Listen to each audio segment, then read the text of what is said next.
Hello everyone, I hope you are doing well. Today we'll talk about how to fix or how to solve the problem of blocked account on the application of Indeed job search. You will click on settings.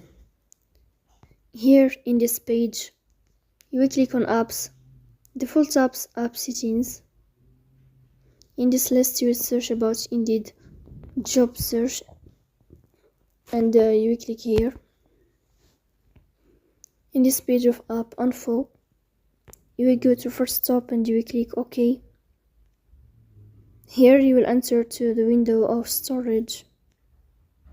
Then here you will click on clear cache. In the end, you will turn off your phone and you will wait a moment to restart your phone again to fix that problem.